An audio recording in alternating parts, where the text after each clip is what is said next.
Sebelum dilanjut, kita harus mendalami dulu Kang Sundaya asli Cibendei, Kang. Asli Cibendei.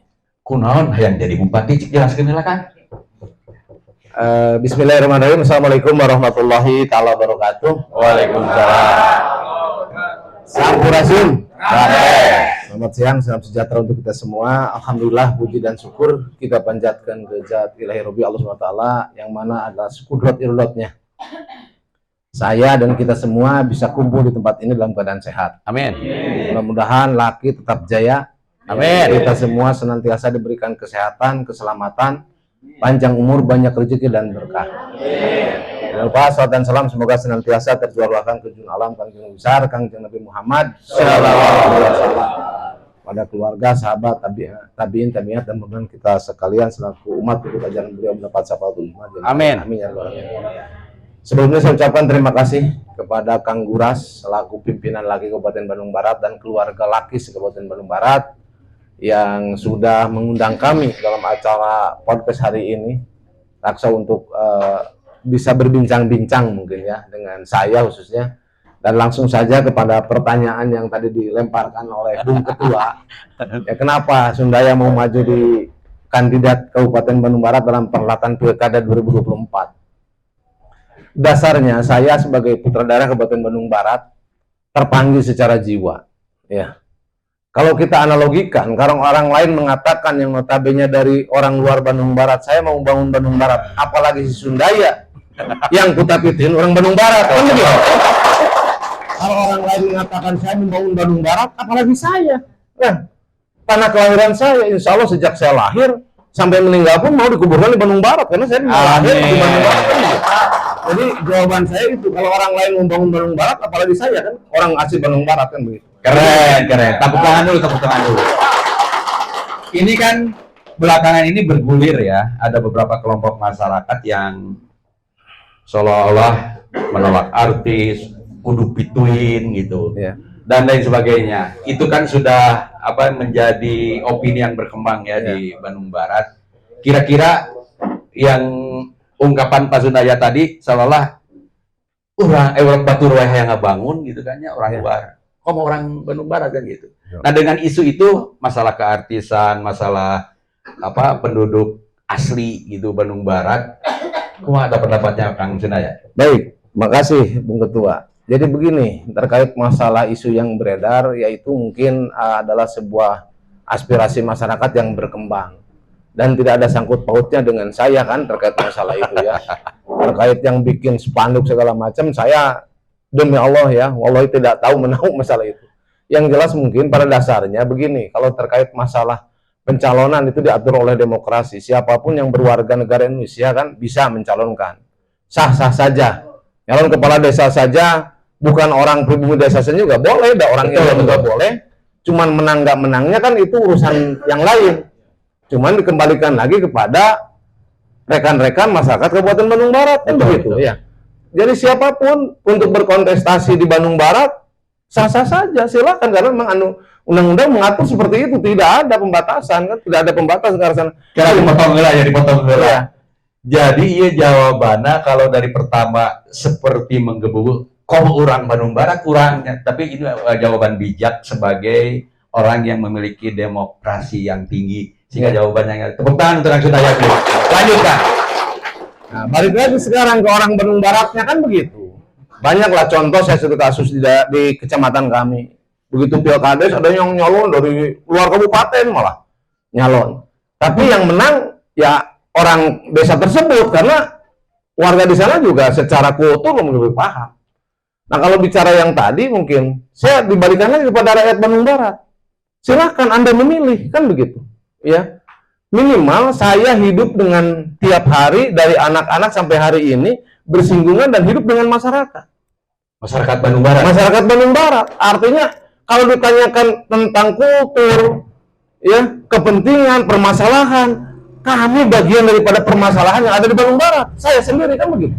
Dan saya tahu persis permasalahan masyarakat Kabupaten Barat yang setiap saat adanya malam, tidak tahu siang, ya, tidak tahu hujan atau panas. Ada keluhan-keluhan pasti datang kepada salah satu, karena saya memang sudah 3 periode sekarang menjadi anggota DPRD, yang menjadi permasalahan-permasalahan di masyarakat itu sudah ada di benak saya. Dan bagaimana saya untuk menyelesaikan permasalahan itu. Kan begitu. Jadi ini menarik sebelum masuk ke substansi ya kan, perlu dibedah dulu pertanyaan-pertanyaan. Siap. Yang kedua, kenapa sih nyalon dari independen? Nah, kan gaduh partai Gerindra gitu. Nah, ini perlu supaya dimotivasi untuk masyarakat. Kenapa harus memilih berdaya? Maka Kang. Baik. Dan sebelumnya saya juga mohon maaf nih. Hari ini calon wakil saya tadi saya lupa, Pak Kiai Haji Maulana nggak bisa hadir. Kebetulan kemarin baru beres tes kesehatan ya, jasmani rohani luar biasa, fisiknya juga berat sekali di Hasan Sadikin ya, sehingga memang itu tesnya memang sangat valid sekali ya, artinya memang calon pemimpin ya Kang ya. Karena calon pemimpin. Jadi mungkin hari ini juga kebetulan ada pertemuan yang sudah dijanjikan, dan memang juga kemarin kondisi fisiknya hari ini kalau bolak-balik juga nggak sanggup. Jadi mohon maaf nih ke rekan-rekan, hari ini Pak Kiai Haji tidak bisa menghadiri. Cukup diwakili oleh saya saja, insya Allah mewakili juga beliau. Keren. Terkait pertanyaan yang tadi, Kang Guras, artinya saya sebagai politisi ya, melihat berbagai hal dan berbagai potensi.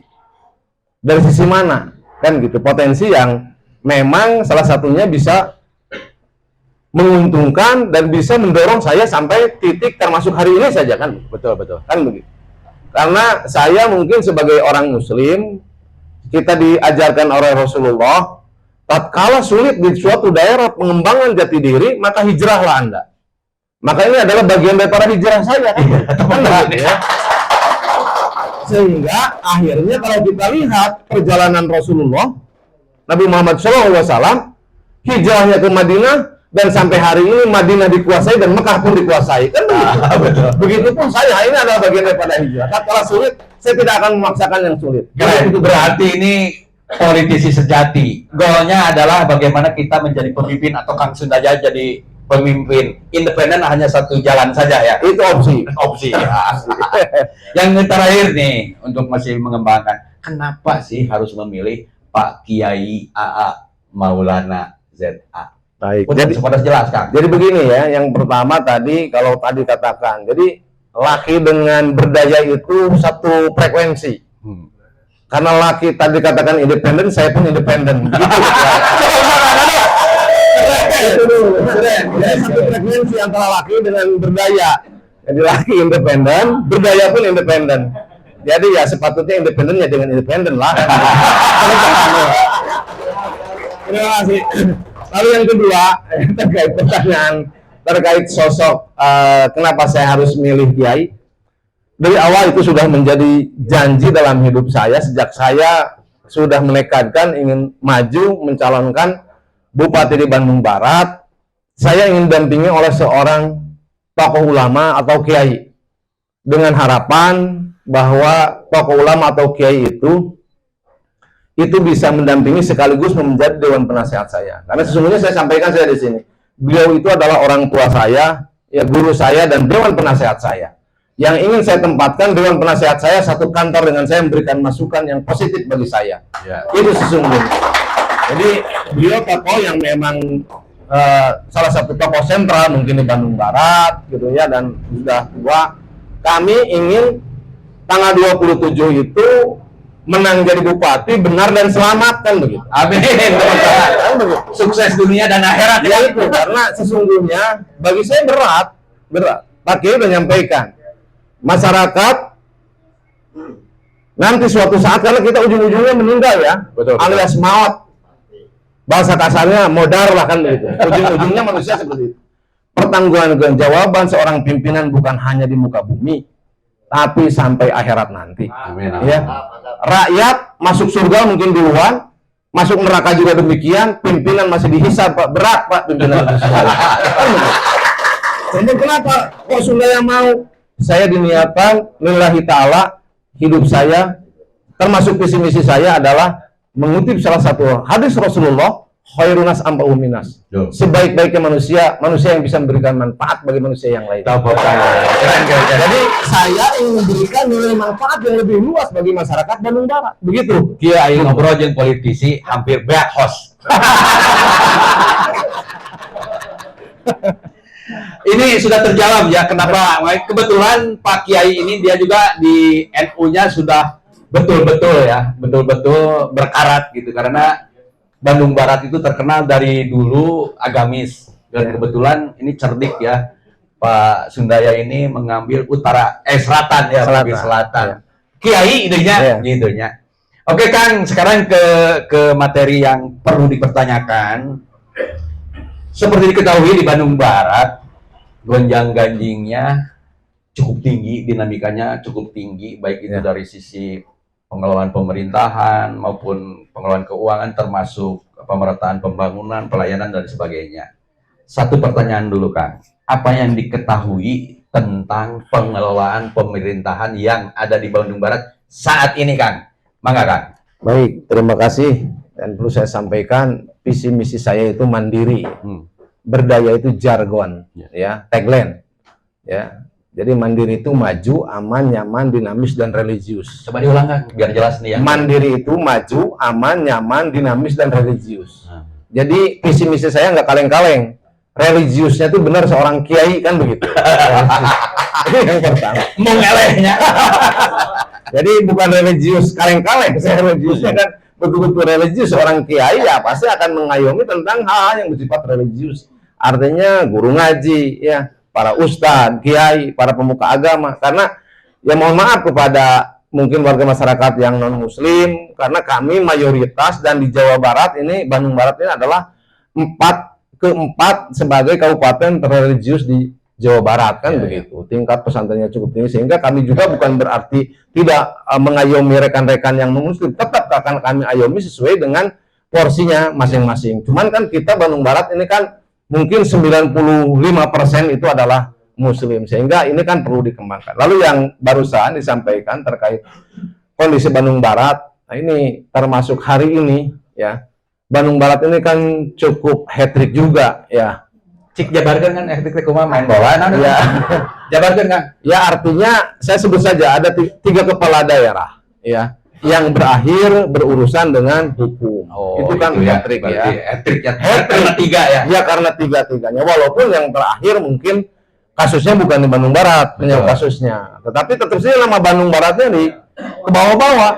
Saya kebetulan waktu kejadian yang ketiga itu sedang kunjungan di luar daerah. Jadi rekan-rekan anggota DPRD di luar sana Bandung Barat hat-trick juga ya, gitu. Artinya kan ngeri juga kita sebagai warga Bandung Barat hat-trick, tapi hat-tricknya yang ya ini. Nah ini salah satu sedikit ya. Berarti masuk persoalan hukumnya bukan karena laki ya? Ya walau alam saya nggak tahu sih, karena saya juga tahu misalnya kan gitu. Terkait yang tadi Pak Ketua, yang kondisi Bandung Barat, ini yang perlu dibenahi Bandung Barat itu memang bibit berwitna cek bahasa Sunda mah ya. Asbabul nuzulnya kan begitu ya. Ini termasuk permasalahan-permasalahan, termasuk kenapa laki hari ini juga saya apresiasi pertama kepada laki ya. Luar biasa yang sudah melakukan langkah-langkah upaya preventif.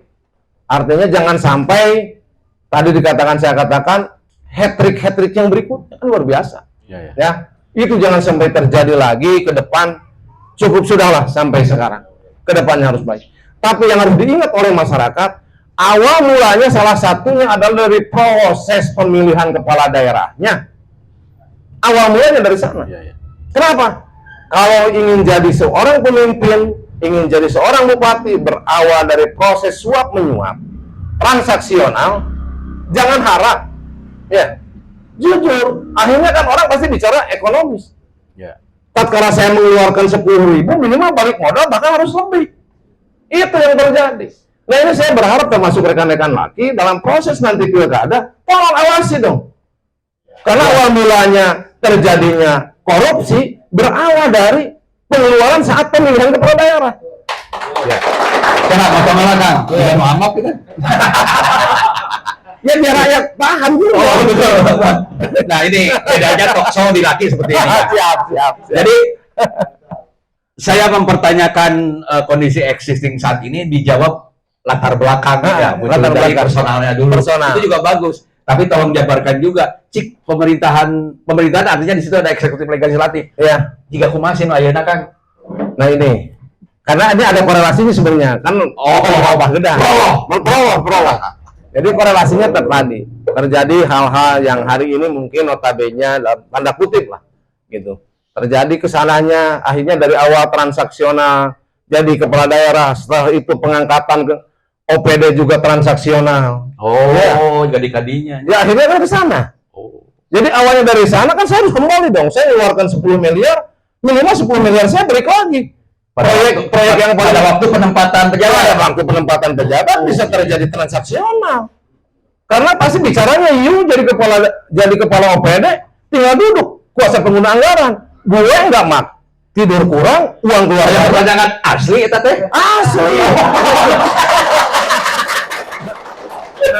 Saya dalam hal ini punya pesan nih kepada masyarakat, ya artinya apakah kita mau seperti ini selamanya? Ya, apa mau ini Bandung Barat yang diinginkan? Tapi kan di luar di sana hari ini berpikirnya pragmatisme itu tetap berjalan. Ya. Ini yang bisa berbahaya. Lalu yang nyangkut kepada pertanyaan tadi tentang kondisi, ya hari ini sebenarnya kalau bicara eksekutif legislatif atau penyelenggara pemerintahan di Kabupaten Bandung Barat, kebetulan saya juga sampai hari ini masih bagian daripada penyelenggara pemerintahan.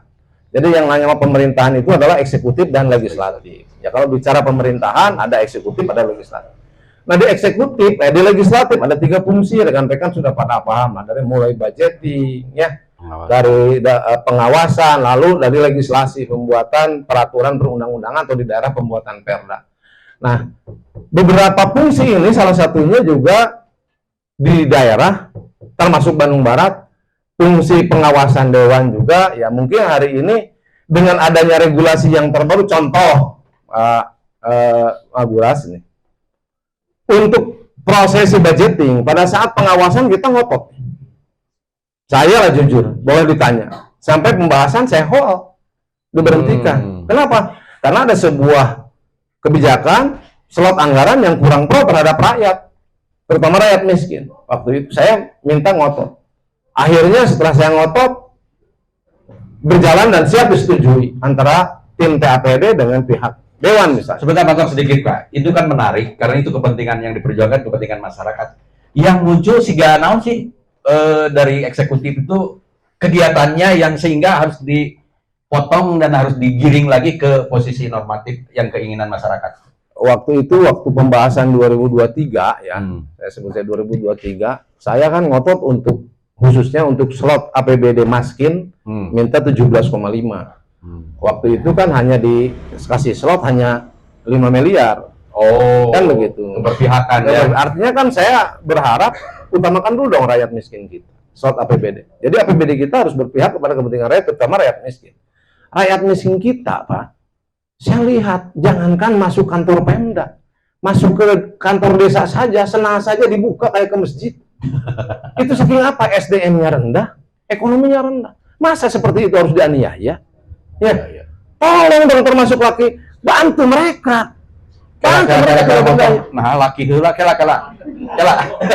Ya artinya laki ini kan di lapangan juga bersentuhan. Bersentuhan. Artinya ada hal-hal yang namanya tadi jalur korupsi kan, memang laki spesial tentang penanggulangan korupsi, tapi kan ini berawal juga dari segi pelayanan ya. Masyarakat yang dipontang-panting ke sana sini, laki pasti menyaksikan karena saya lihat ini dari 16 kecamatan hadir semua. Itu permasalahan-permasalahan seperti itu kan pasti bersentuhan. Kami berharap juga laki bisa membantu itu ya. Nah, kembali ke yang tadi, artinya tatkala kita sudah ngotot, akhirnya disetujui, lalu diketuk, tetapi setelah 6 bulan berubah anggaran. Kan begitu. Karena hari ini dengan adanya regulasi bahwa eksekutif bisa melakukan dengan adanya parsial tanpa harus dibahas dengan anggota dewan, cukup pemberitahuan kepada ketua DPR ini yang menjadi. Saya potong dulu, ini harus jadi pengetahuan semua pengurus laki ya. Jadi memang ada aturan yang membolehkan tanpa persetujuan dewan merubah kegiatan tersebut ya. Nah, yang paling khawatir barangkali Pak Bupati, bagaimana kepentingan masyarakat itu jadi berubah dengan kepentingan kelompok atau mungkin parsial lah dinasti lain kan gitu. Ini kewajiban kita dan mudah-mudahan nanti kalau Pak Sundaya jadi orang bebarengan berhenti awal gitu ya. Oke, pertanyaan kembali kan. Itu baru dari sisi pembahasan ya. Terus dari sisi psikopolitiknya nih hubungan dewan dengan eksekutif dengan legislatif seperti apa sih hari ini? Kalau barengan gitu, rombongan atau apa sih? Ya kalau saya sebut babarengan dalam positif atau negatif kan takutnya begitu nanti pertanyaannya kan. Terjemahkan sendiri kan hari ini. Ya yang jelas mungkin tujuannya bagus, cuman sebenarnya kalau dalam sebuah pemerintahan ada pepatah, tidak ada prajurit yang salah adalah jenderal. Nah, kan begitu. Artinya disease maker di sini siapa? Kan gitu. Termasuk hari ini mungkin rekan-rekan paham kenapa kondisi keuangan Bandung Barat misalkan hari ini ya terkesannya saya kan sudah sampai beberapa kali menyampaikan justru Bandung Barat ya ini koreksi juga bagi saya tapi karena saya udah nyampaikan juga ya RPJMD itu 5 tahun betul tapi di Bandung Barat itu RPJMD 6 tahun saya sebut saja kenapa? Karena beban 2023 ditanggung di tahun 2024. Sementara RPJMD yang berawal dari visi misi akur itu harus berakhir 2023. Betul, betul. Kenapa 2024 nanggung APBD 2023 sisa RPJMD visi misi akur? Itu salah. Kan ya makanya pantas jadi bupati nyawa kabeh ya. Iya kan? Itu beberapa substansi memang yang harus diketahui oleh masyarakat. Ya. Tujuan ya biar masyarakat juga tahu gitu. Tujuan laki bukan untuk merusak, tapi untuk memperbaiki, apalagi bukan untuk menghancurkan. Makanya kita bedah dalam rangka untuk perbaikan ke depan. Ini dari sisi pemerintahan, solusinya kumaha sih? Anu tadi teh anu carut-marut juga gitu teh cik solusinya. Jangan dulu berbicara ke keuangan lah. Berbicara ke orangnya atau sistemnya atau hubungannya antara eksekutif legislatif. Kalau hubungannya baik-baik saja. Ya, dalam tanda kutip ya tanda baik-baik saja artinya tidak ada gap-gapan cuman yang tadi eksekutif itu bagian yang mengeksekusi ya. Eksekutif itu yang mengeksekusi anggaran ya memang eksekutif tetapi ya artinya kan ini pada proses pembahasan anggaran udah disepakati pada saat parsial ada perubahan kami juga nggak tahu karena mungkin hanya pimpinan atau ketua yang diberitahukan artinya begitu kembali yang studi kasus waktu itu begitu 6 bulan maskin habis saya tanyakan hilang tinggal berapa kenapa pindah kan gitu ya betul kan gitu salah satunya artinya kan kami mau mengawasi juga pada saat itu karena memang ada regulasi yang mengatur memang eksekutif bisa merubah tanpa harus persetujuan dewan itu barangkali sebetulnya bagus-bagus saja kalau diterapkan sesuai kebutuhan. Betul. Nah, ini yang terjadi justru malah jadi carut-marut ya Kang ya waktu itu tahun 2023 pertama ya. Nah ini tadi sudah sebelum saya bertanya sudah menggiring tentang konsep pengelolaan keuangan daerah nih Kang. Tadi sekilas tahun 2023 itu menjadi beban bahkan seolah-olah RJPMD itu jadi 6 tahun. Jadi genep tahun. Seharusnya 5 tahun. Akur itu selesai di tahun 2023. Tapi faktanya ada gagal bayar itu ya. Nah kira-kira apa sih penyebab ada menjadi pengelolaan keuangan daerah ini menjadi carut-marut seperti itu? Apa sih anu diketahui ku Kang Sundaya? Jadi yang saya ketahui yang pertama ya betul yang disampaikan oleh beberapa pakar bahwa pekerjaan tanpa perencanaan yang akurat hasilnya ya tidak maksimal. Jadi awalnya memang harus dari perencanaan dulu. Betul. Makanya kalau kita lihat karuhun urang Kang Guras, reknyeun imah wae ngitung. Ya. Malikna oge ngitung. Nek masang pondasi ngitung. Malik imah ge dihitung. Kenapa? Artinya segala sesuatu harus berdasarkan perhitungan yang akurat.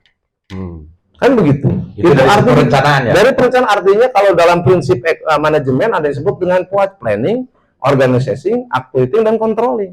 Perencanaan dulu yang matang, pengorganisasian yang benar, pengasasa keprok teh, pengasasa aktualisasi siapa, berbuat apa, lalu ada evaluasi, controlling. Harusnya kan dievaluasi, evaluasi, controlling ini evaluasi. Perencanaannya mau seperti apa? Kan gini. Ya kalau bicara hari ini kan rumor jujur lah mungkin di rekan-rekan laki juga sering dengar itu kenapa kok defisit segala. APBD itu bisa dibikin defisit, bisa dibikin surplus. Betul. Tergantung daripada siapa yang mau bikinnya kan begitu. Betul. Kalau mau bikin APBD surplus ya surplus. Kan begitu. Ya artinya kan kalau mau memang direncanakannya mau defisit ya bisa defisit kan begitu. Kan Jadi begitu. apa misalnya karena di Dewana rada keras gitu lah ya. Jadi jadi gini Kang Zinaya, ketika berbicara pengelolaan keuangan daerah dari perencanaan, tentu sepakat ya bahwa itu harus sesuai aturan terutama PP 9 2016 ya. Jadi, nah ini saya pernah menemukan muncul anggaran itu di luar RKPD kan gitu ya. Itu sebetulnya boleh tidak sih? Ya sebenarnya nggak boleh. Oh gitu. Ini kan kan ada kejadian waktu itu sampai saya menyampaikan protes karena itu yang salah satu cikal bakal jadi defisit karena munculnya anggaran siluman kan, tiba-tiba yang cerai gitu kan. Jadi sebetulnya kalau perencanaan yang bagus tidak boleh ada yang dilanggar ya tentang metode perencanaan keuangan gitu. Solusinya kemana kan? Ya solusinya yang pertama ya bahwa dalam struktur pemerintahan ini atau pengelolaan keuangan daerah ini kan ya pertama kan seorang kepala daerah itu punya political will atau visi misi yang menjadi RPJMD RPJMD nanti kan ditindaklanjuti menjadi RKPD kan.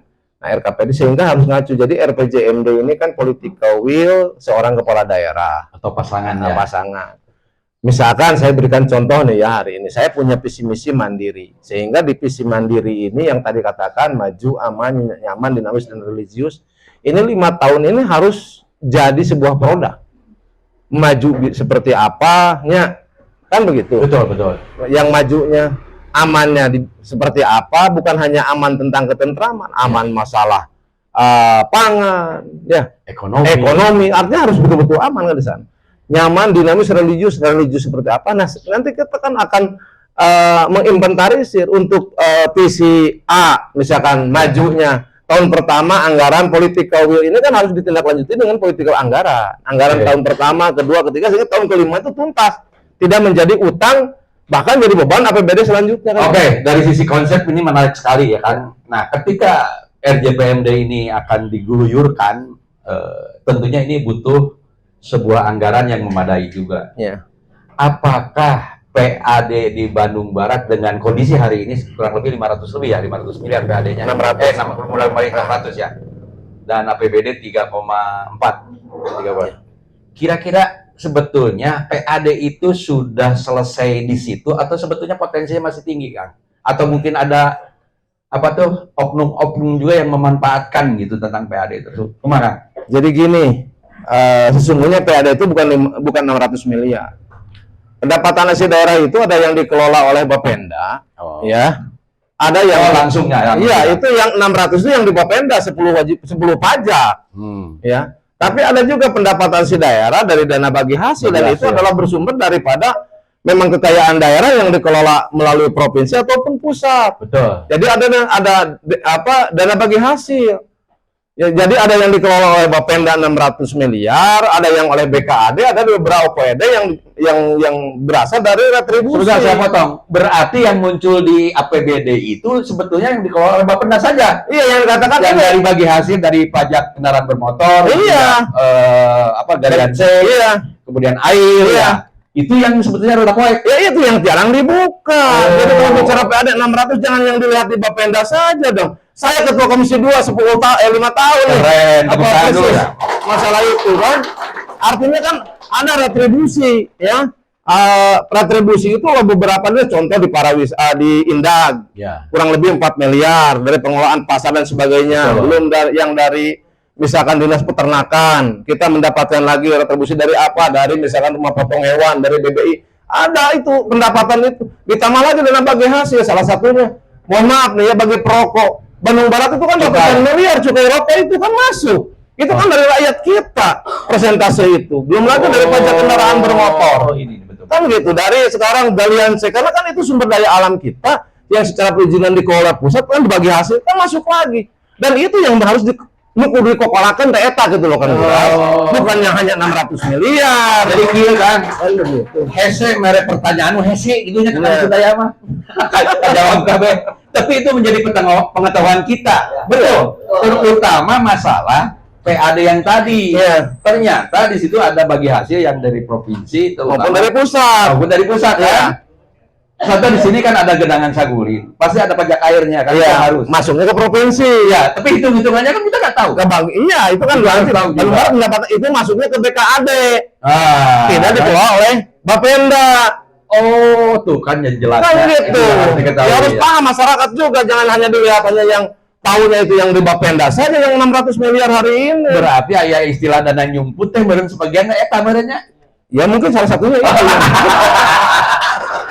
Ini dalam momen ini saya sampaikan ya, karena saya sekarang 5 tahun sebagai ketua Komisi 2 bidang pendapatan daerah, salah satunya bagian ekonomi dan keuangan. Ya, artinya saya kelola benar. Kita dapat dana bagi hasil dari misalkan PPH, ya dari PPH. Salah satunya kan sekarang misalkan dari industri yang ada dari kita, nggak masuk ke daerah kita. Contoh ataupun misalkan toko modern, itu kan masuknya PPH ke pusat. Tapi itu nanti ada lagi dana bagi hasil yang masuk ke kita dari bahan bakar minyak. BBM juga itu akan masuk lagi gitu loh. Oh betul. Jadi banyak hal yang bisa digali, terutama mengenai PAD tadi. Karena saya ingin ketika nanti Allah membuktikan Kang Sundaya jadi, Amin. ada pusat pertumbuhan ekonomi baru karena ada ketimpangan antara utara dan selatan. Sudah terpikir belum kira-kira oleh pasangan apa Berdaya. bukan berdaya, itu mah tagline tadi apa tuh? Mandiri. Yang punya visi mandiri. Kira-kira untuk pusat pertumbuhan ekonomi baru itu sudah ada dalam konsepnya belum, Pak? Itu sudah masuk di RPJMD kita. Wow. Ya. Jadi kita sudah menyusun visi misi itu di RPJMD-nya sudah kita bikin. Ya. Tinggal nanti disempurnakan. Tatkala Insya Allah tanggal 27 saya menang, tampilkan jadi nanti itu kan dikolaborasi dengan mungkin tim penyusun di kabupaten, tapi visi misi secara gamblang kami udah masukkan, termasuk salah satunya untuk pertumbuhan ekonomi baru salah satunya. Dan ini perlu disampaikan, Bandung Barat ini kan sebenarnya kalau saya katakan bayi raksasa ya bayi raksasa lah. Iya. Kenapa saya katakan demikian? PAD kita, APBD kita lebih besar dibandingkan dengan tetangga kita yang sudah berdiri ratusan tahun gitu loh. Betul. Purwakarta baru 2, saya lihat kemarin baru 2,4 triliun. Sumedang APBD-nya. PAD-nya itu baru ya di angka yang Bapendanya juga hanya 400-300 sekian miliaran. Bandung Barat hari ini yang dikelola oleh Bapenda saja udah proyeksi 600 miliar. Bahkan kalau saya jadi bupati bisa 1 triliun itu dari yang dikelola oleh Bapenda saja. Potensi itu sudah ada di benak saya. Dari mana potensi itu? Ya nanti saya jadi bupati. Ya, ada potensi yang masih bisa di-up daripada yang dikelola oleh Bapenda, pendapatan asli daerah. Kalau ini potong dulu, Kang. Kalau dari sisi target, kan seolah ini book ya target pajak itu di Bapenda tuh. Sebetulnya masih ada peluang nggak? Apakah itu penarikannya atau itu sudah sesuai target atau masih ada peluang sebetulnya belum semua gitu, Kang? Model di utara lah, ya. Restoran, hotel. Masih itu luar biasa masih bahkan dari wilayah utara saja khususnya, bahkan seluruh Bandung Barat, kalau misalkan itu masih bisa di-up mungkin di angka 200-300% lagi. Oh. Ya. Cuman kelemahannya, cuman sebelum kita bicara ke sana tadi tentang pusat pertumbuhan ekonomi baru. Ya. Ini Bandung Barat ini bayangkan ya, kita sudah punya regulasi Perda RT RW yang baru, yang sekarang memang ada revisi tapi tidak mengubah secara utuh ya atau secara total. Salah satunya adalah misalkan pusat pertumbuhan ekonomi di wilayah barat misalnya. Itu dalam Perda nomor 7 kalau nggak salah tentang tahun 2007 tentang Perda RT RW bahwa Cipeun itu harus dijadikan sebuah kawasan industri. Itu Perdanya sudah jelas ya. Kurang lebih sekitar 1.500 pengembangan menjadi 2.500 hektar. Nah, ulang pertegas, barat itu berarti Cipeundeuy Cikalong. Cipeundeuy Cikalong Cipata. Oh iya. Salah satunya itu adalah kita akan jadikan kawasan itu, kawasan industri itu harus jadi. Betul. Karena harus ada relokasi dari zona industri Cimareme Batu Jajar ke kawasan. Bedanya salah satunya kalau zona industri itu sporadik sehingga mengakibatkan pagi macet, sore macet. Betul, betul. Kalau kawasan itu dalam satu manajemen sehingga dari si kontainer keluar masuk itu tidak menggunakan jalan fasilitas umum, tetapi mereka terakses langsung masuk tol dan keluar tol, kan begitu. Betul, betul. Di situ tuh kalau nggak salah ada rencana perguruan tinggi juga kan? Iya, perguruan tinggi Walini Raya juga harus kita kembangkan. Lalu kita ke selatan, dalam RPJBMD saya termasuk bagaimana saya membuka akses jalan dari Kota Baru Parahyangan keluar Cipongkor. Harus ada jembatan kalau ingin membuka selatan. Hari ini dipaksa pun terkait masalah pengembangan wisata selatan secara eksotis alam sangat mumpuni, tapi aksesnya kan kalau lewat Cililin apalagi macet dari mulai Cihamplas sampai ke sana sulit orang mengakses. Ini harus ada akses dari Kota Baru keluar bisa ke Cipongkor, memang lewati danau. Tapi kalau dibikin jembatan tidak mungkin. Kalau Itu di daerah mana Kang? Potonglah di daerah mana? Antara Kota Barunya desa mana, terus di Cipongkornya di mana itu? Kota Barunya itu kalau saya lihat Cipongkornya keluarnya di sekitar ini apa? Rangsari. Bukan yang Warung Awi. Oh, Warung Awi. Ya keluarnya kan nanti di sana tuh sekitar Warung Awi Cipongkornya. Sabar meter itu kan? Diperkirakan sekitar 400 meter. Oh, pendek ya. ini. 400 meter itu ada karena Saguling itu kan secara ini bendungannya tidak seperti Cirata yang ada hamparan luas kan, kecil-kecil itu bisa dibikin jembatan. Kalau ada akses terbangun di sana, selatan itu akan terbuka. Investor akan masuk selatan, wisata selatan akan terbuka. Orang Gunung Halu Rongga masuk ke Padalarang hanya cukup 1 jam, bahkan kurang 1 jam. Terobosan itu caranya orang tinggal bergandeng, ya. Betul, betul. Kasih jaminan kepala daerah bupatinya, negosiasi dengan pusat. Ya. Karena itu memang tanah UP ini di bawah Menteri BUMN, koordinasi lah bupatinya. Iya, betul. Siapa pengembangnya? Kembangkan, misalkan Kota Baru mau kembangkan ke Cipongkor, bikin jalan. Nggak usah Bisa biaya dari pengusaha. bisa ya, dari pengusaha, cuma pemerintah yang Ya. menjamin regulasinya kan begitu. Saya ada pengalaman kan, waktu tahun 2004-2005 ya. Ya. Itu ingin membuat jembatan dari Cibodas ke Desa Girimukti. Betul Iya. kan? Dan saya berjuang waktu itu, bahkan sudah ada kajian dari Jawa Barat, sudah turun anggaran. Tapi sampai hari ini, padahal di situ sebetulnya solusinya adalah jembatan. Iya. Sehingga desa yang ada di Saguling dan sekitarnya ekonominya akan meningkat. Iya. Nah justru entah apa yang terjadi, bahkan ayeuna dicaplokkan ku Bela Putra, ku Kota Baru Parahyangan, sehingga masyarakat di sana gitu-gitu kene. Nah mudah-mudahan ke depan ini menarik, karena Cipongkor itu atau Gunung Halu Rongga itu ketinggiannya hampir sama dengan Lembang sebetulnya ya. Iya, betul. Artinya desa wisata itu bisa berpindah ke sana kalau apa yang dicita-citakan Kang Sudaya ini terjadi ya. Jembatan ada, kemudian fokus kebijakan. Kira-kira apa sih yang akan menjadi fokus di sana selain jembatan kan? Jadi gini, selain kan salah satu harus dibangun dulu akses jembatan. Ya, artinya kalau memang kepala daerahnya cerdik bukan harus menggunakan APBD. Iya, betul. Ya kan gitu. Itu betul. Kita dorong, hari ini kan ada pengembang nih, Bala Putra misalkan. Kembangkan termasuk ke wilayah sana, jamin tadi regulasinya. Komunikasilah kepala daerah ke bupatinya dengan pemerintah pusat untuk membuka wilayah sana. Dan bagian daripada visi misi kami yang salah satu yang menjadi prioritas adalah ketahanan pangan. Oh, betul. Ketahanan pangan itu baik pangan hayati maupun pangan nabati kan. Nah, salah satunya kami sudah menyusun bagaimana merelokasi atau bukan merelokasi, istilah membuka ya boleh dikatakan merelokasi untuk sumber susu yang hari ini terfokus di Lembang. Oh, betul. Ya, itu pemerintah daerah sudah mempersiapkan. Tatkala Lembang hari ini udah nggak bisa dipungkiri lagi, Lembang tergerus dengan pariwisata yang luar biasa, nggak bisa dibendung. Pada saat long weekend macet di mana-mana.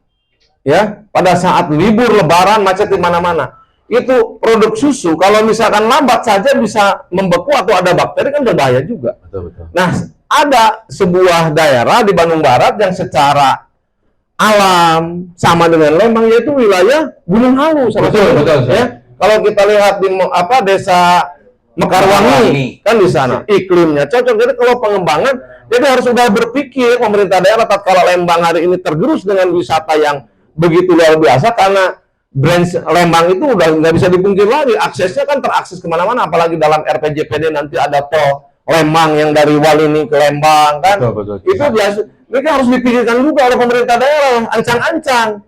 Tatkala produk susu Lembang terganggu suatu saat, ya kita berpikir jangan hari ini loh. Betul. 5-10 tahun ke depan akan seperti apa kan Lembang tatkala ada tol yang dibuka dengan tol Lembang sesuai dengan RPJPD yang hari ini sudah dicanangkan oleh nasional, itu kan harus dipikirkan kemana kita pindah nih kalau memang peternak sapi di sana terganggu karena mungkin lahannya tergerus dan lain sebagainya lah. Itu harus salah satunya ke sana. Nah, ini baru masuk ke kompetensinya. Jadi Kang Sundaya itu sebetulnya ahli pertanian gitu. Nah, jadi Kang Agus gitu ya. Jadi gini, memang betul saya juga orang selatan Kang, cemburu gitu ya. Iya.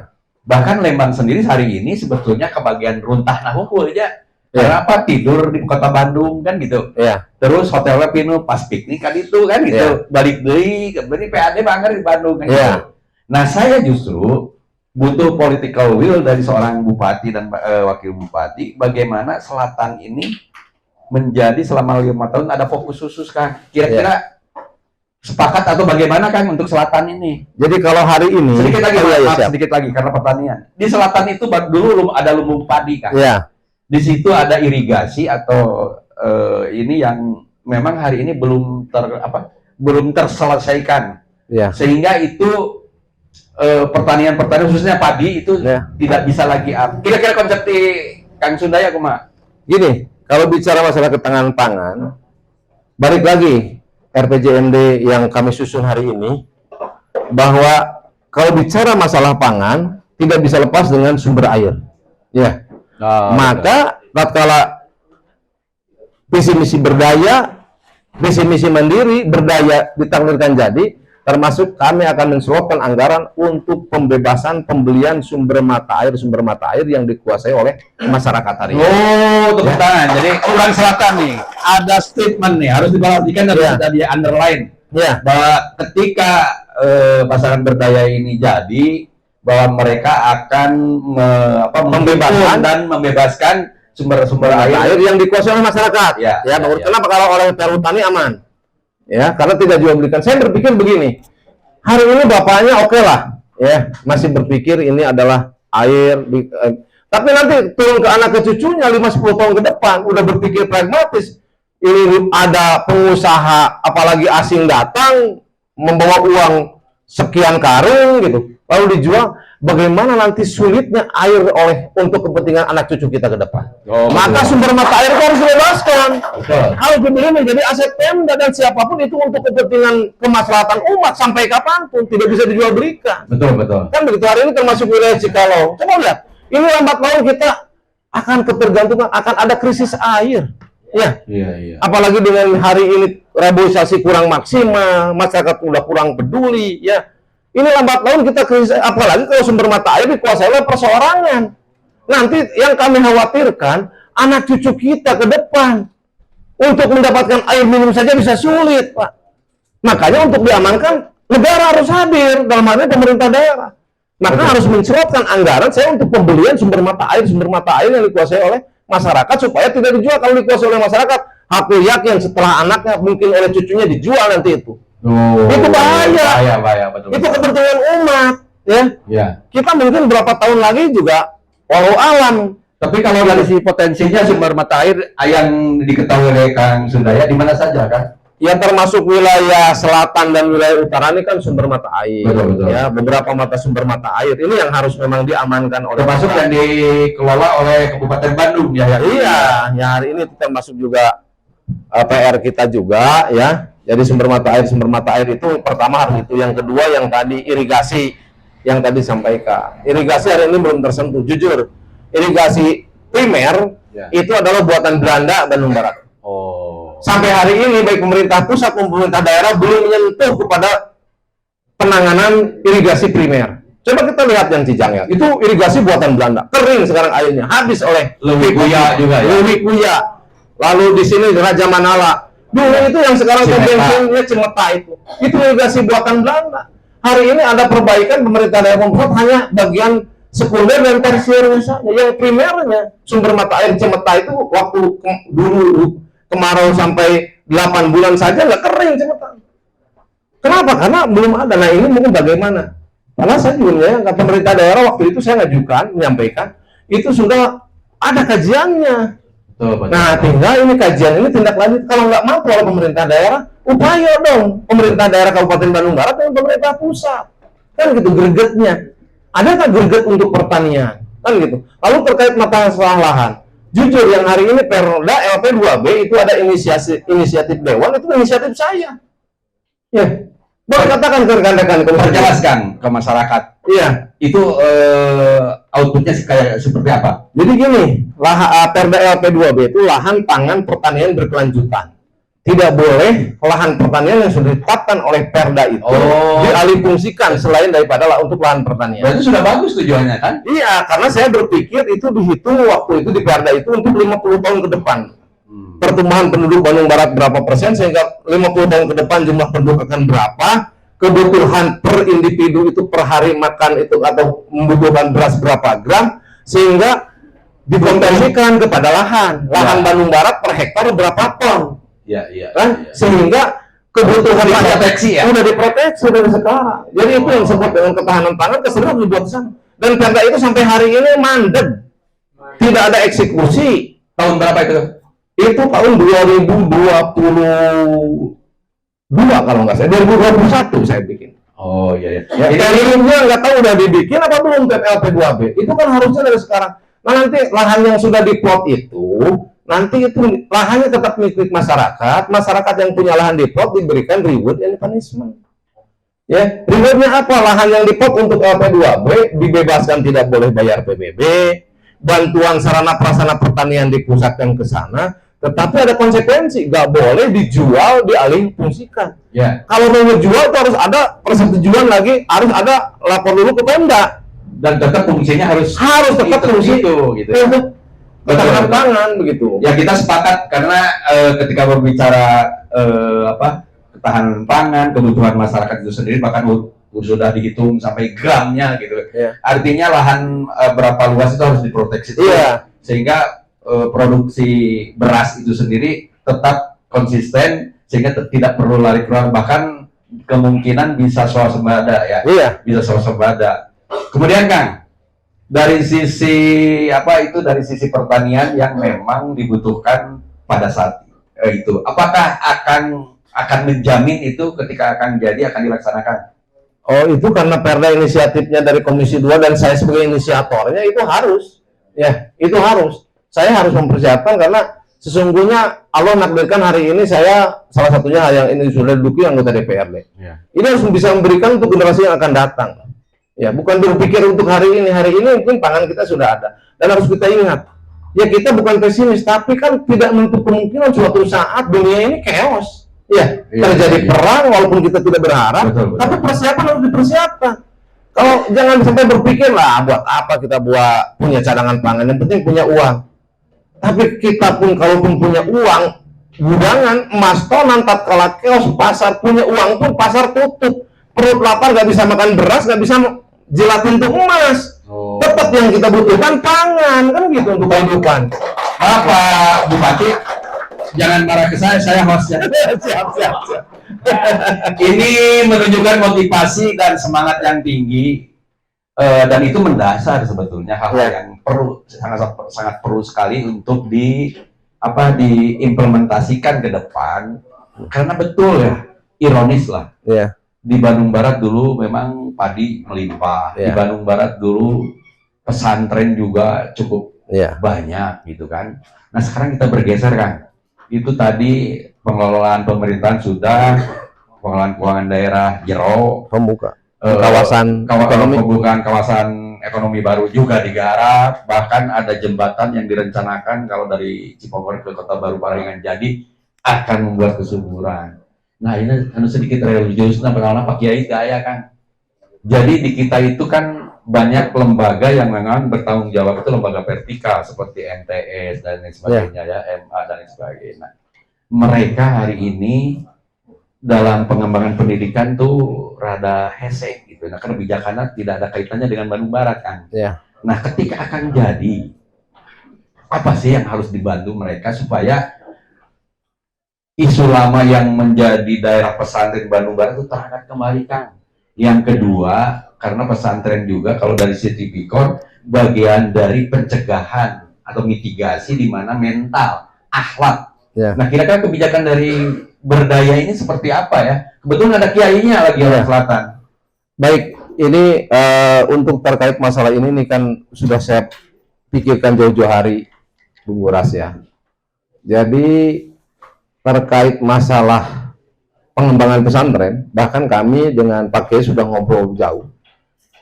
Sedikit mungkin saya flashback ke belakang, ya karena hakikatnya sebuah daerah dalam sebuah proses pembangunan itu adalah membangun manusia Indonesia seutuhnya. Kalau Bandung Barat yang bangun manusia Bandung Barat seutuhnya. Ya. Artinya dari membangun A sampai Z, endingnya adalah 3, yaitu untuk meningkatkan IPM, indeks pembangunan manusia. Indeks pembangunan manusia ditentukan oleh 3 faktor. Ya. Daya belinya meningkat, artinya ekonomi masyarakat maju. Yang kedua, pendidikannya juga lama belajarnya meningkat, lalu kesehatannya juga terjamin.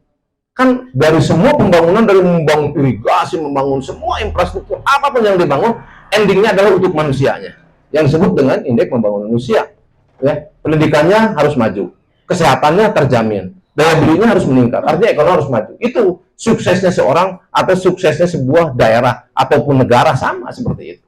Nah, balik lagi pada hal tadi, ini terkait pesantren. Kami sudah merancang bahwa termasuk ke depannya pesantren-pesantren itu kami akan giring ke arah termasuk harus berbentuk dalam bentuk yayasan.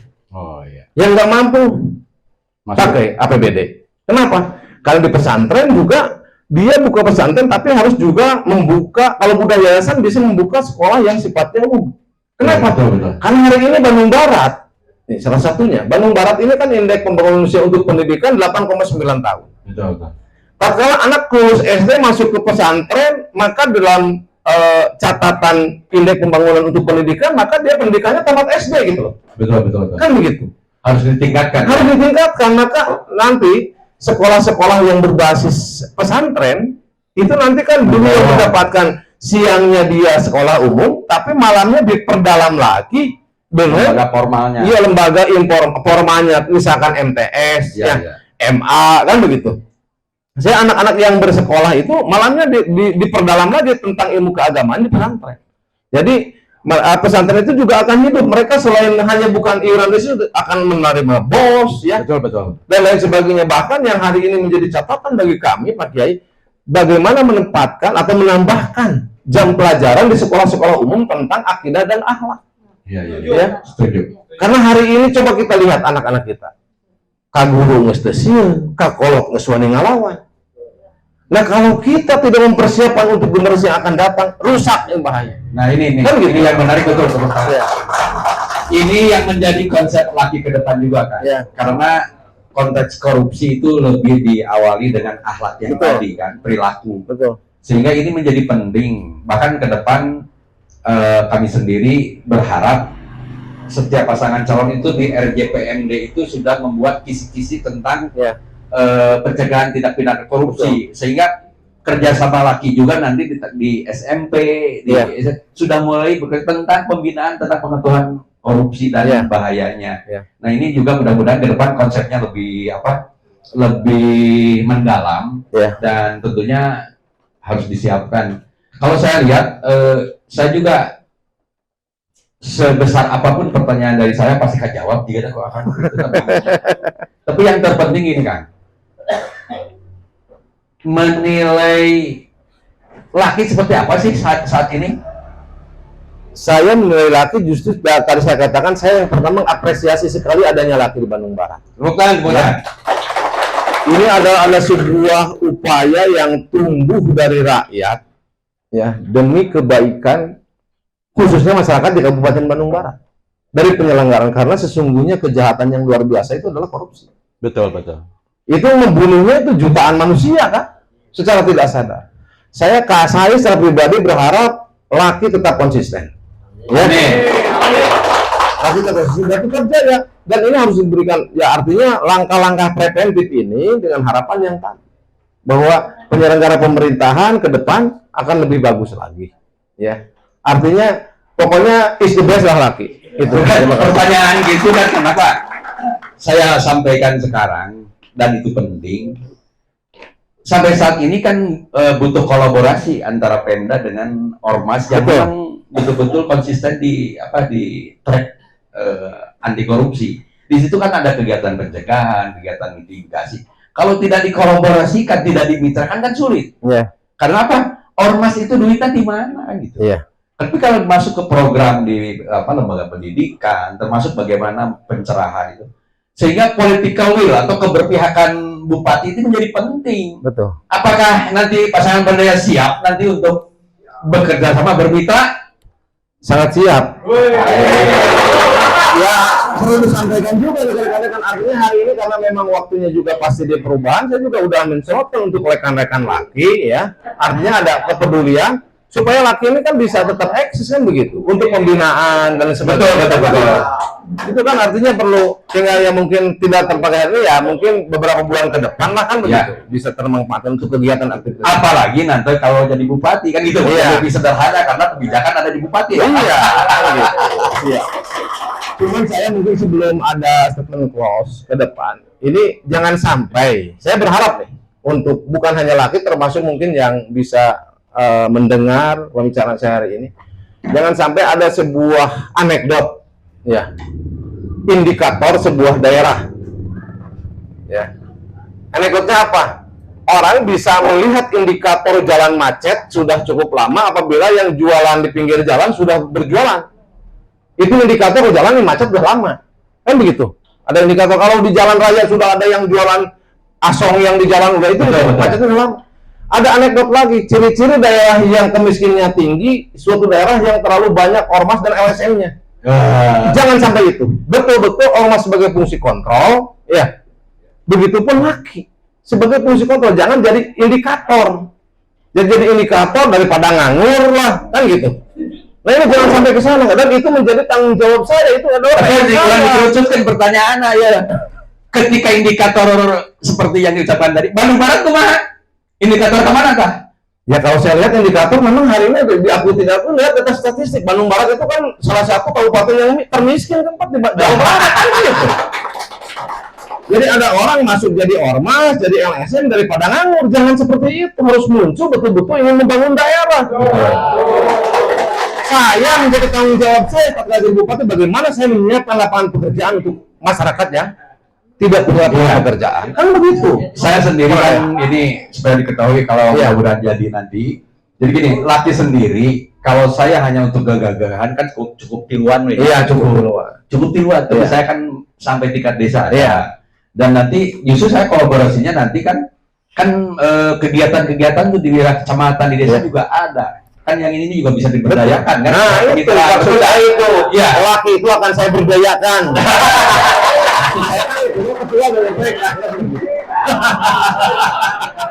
Aduh, gila tak ngobrol politisi mah. Selalu digiring-giring. Kalau masyarakat hari ini kurang berdaya, ya harus berdaya. Kan begitu ya. Jadi pengertiannya ya terlepas dari tagline saya, memang berdaya sesungguhnya. Ya harus betul-betul berdaya. Rakyat kita harus berdaya. Karena sesungguhnya stimulan yang namanya bantuan BLT itu stimulan. Marwah hakikat sesungguhnya bagaimana seorang kepala daerah mampu menciptakan lapangan pekerjaan yang bisa merekrut ratusan bahkan mengurangi tingkat pengangguran. Karena dari proses tidak punya pekerjaan jadi penganggur, banyaknya pengangguran terjadinya kriminalitas. Kriminalitas salah satunya diakibatkan akibat banyaknya pengangguran gitu loh. Nah ini jadi seorang kepala daerah bagaimana bisa menciptakan lapangan pekerjaan?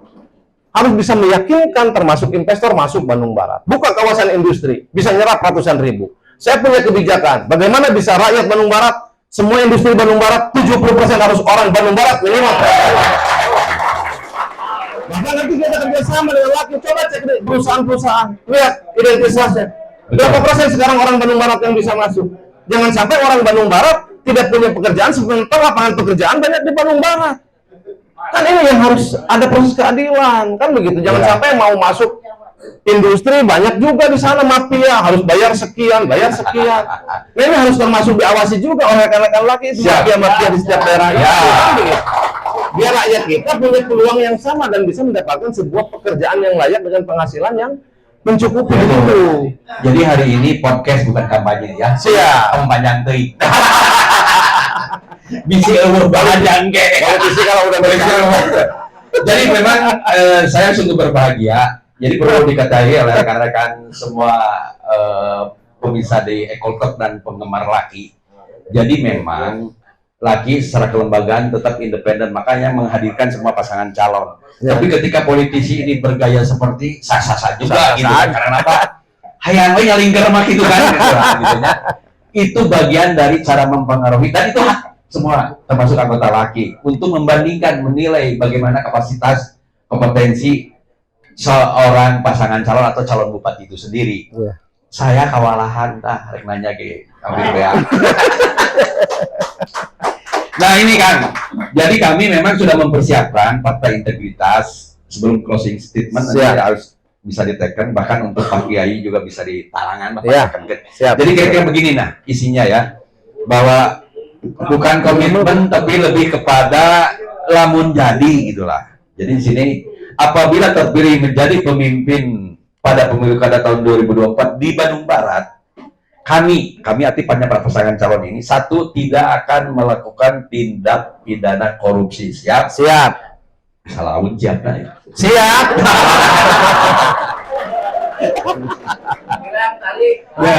Yang kedua, tidak akan melakukan politik uang dalam mengikuti pemilu kada 2024. Oh, siap sekali. Ini juga bisa katakan awal mula pakai ngesen. Yang ketiga, mendukung upaya pendidikan anti korupsi, penindakan dan pencegahan tindak pidana korupsi yang tadi itu. Siap. Oke. Yang keempat, patuh dalam melaporkan LHKPN dan menolak gratifikasi. Siap. Asli laporan ke KPK, LHKPN. Saya anggota DPR tiap tahun juga bikin. Oh, silakan. Silakan menjadi. Nah ini yang terpenting nih, yang 5, membuat visi misi serta program yang mencerminkan semangat anti korupsi. Artinya dalam sistem itu harus dibangun, setiap kegiatan itu ada kisi-kisi yang berupaya untuk mencegah korupsi gitu. Sepakat Kang ya? Sepakat. Ketua tim saya Pak Arif. Mana Pak Arif? Nanti tolong dimasukkan, kalau belum termasukkan di visi misi kita sebagai rancangan awal RPJMD. Ini mungkin poin 5 nanti kita diinikan. Wajib kan? Ya, saya masukkan itu. Kalau belum ya, karena ada tim kami. Kalau berbicara orang itu belum tentu bisa dicarek. Gitu. Ya. Tapi kalau berbicara sistem kan kudu Betul ya gitu ya. Dan yang terakhir yang harus dan wajib, bersedia bermitra dan bekerja sama dengan Laskar Anti Korupsi Indonesia Kabupaten Bandung Barat dalam kegiatan pencegahan pemberantasan tindak pidana korupsi. Siap. Siap bekerja sama, tepuk tangan. Ya. Langsung sidang ditekannya, sepakat? Ya.